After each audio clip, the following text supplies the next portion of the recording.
It's 52 past 11.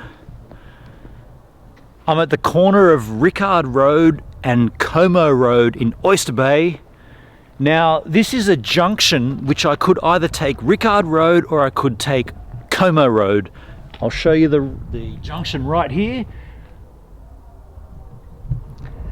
I'm gonna decide to go up Como Road because Rickard Road, this whole space does a big sort of, it's almost like a U-shaped loop, if you like. I'm gonna jump on the road. I've got to be careful though. It's a Saturday night here in the bay, and it's busy. It's 11. Well, it's close to midnight.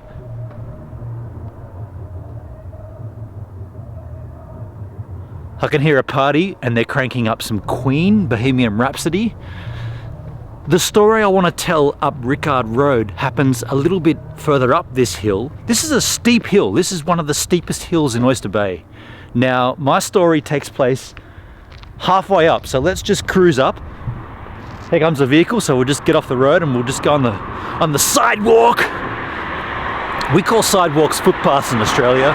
Same thing, just different name. A footpath because you put your foot on it and it's a path. Americans call it a sidewalk because it's on the side of the street. Exactly the same thing, just a different name. Now, approximately, where are we? This hill, so you probably can't tell, this hill is kind of steep and kind of long. I think, I'm gonna say, obviously this has all changed since I was a wee boy, but I think this is pretty much where it happened. So, just get off this garden. So this strip of road, I used to do taekwondo, karate, martial arts, and I used to have to come from Oyster Bay all the way down Como Road and into the guts of Oyster Bay to catch up with Brandon Quist, who would go and do taekwondo with me. And I used to skate down here. So I would come to this hill and I would skate down this hill.